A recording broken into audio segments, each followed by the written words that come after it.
Hi everyone, it's Laura, and today I'm here to talk about an audiobook that I recently listened to.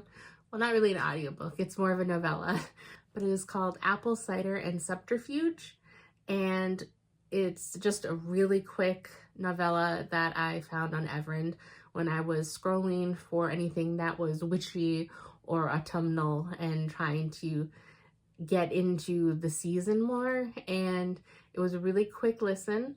And when I looked on Amazon to figure out page count for my tracking my numbers, it's only 75 pages, and I was worried because I've seen other YouTubers sometimes be hesitant about novellas, and I was worried myself because I like seeing characters develop, and how much of a character arc can you have in so short a story? But I was pleasantly surprised. I actually really enjoyed this. So basically, the story is about two FBI agents who are currently undercover as a fake married couple, and they have entrenched themselves in a little small town and in their house, and it's agents Alex and his coworker Bryn, and like she works at a nearby store and he works from home for a startup company, and they are basically surveilling their next door neighbors, who is kind of a mob boss type fellow, a Russian guy, and his wife actually works with Agent Bryn in the store. And so what happens is they are basically under surveillance all the time. Their house that they live in has cameras all over the place, and over the months that they've been faking the marriage, they've both actually come to care and love each other, but they obviously don't want to mess up their job, so they are just have these feelings, and they're under surveillance at all times, and they don't know what to do with it.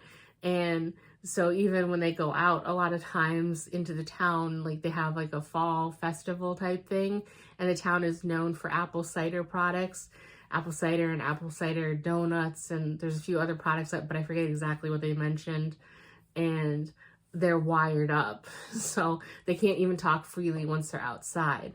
So they do their best, but they're both fighting feelings that are very hard for them to ignore. And then towards the end of their assignment, they think that it's basically going to end in 1 or 2 days.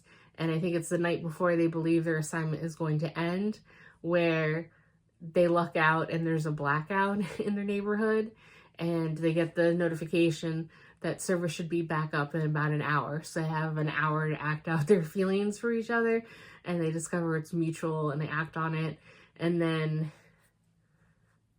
I don't want to spoil any more about what happens or anything because it's such a short story, but that's basically the premise of the book.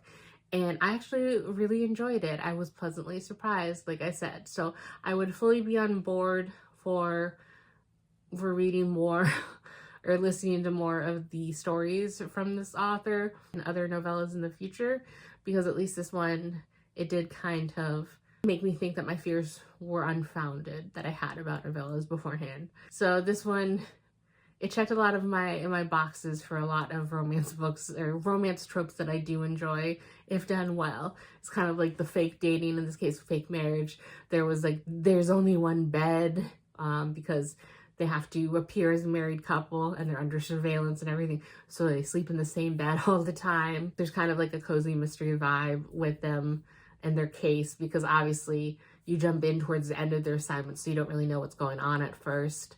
And I just really liked it, and I think I would give it a 4. So obviously as time goes on, I might change that rating, but at least for now, 4 sounds about right.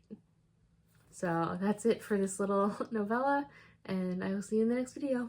Bye.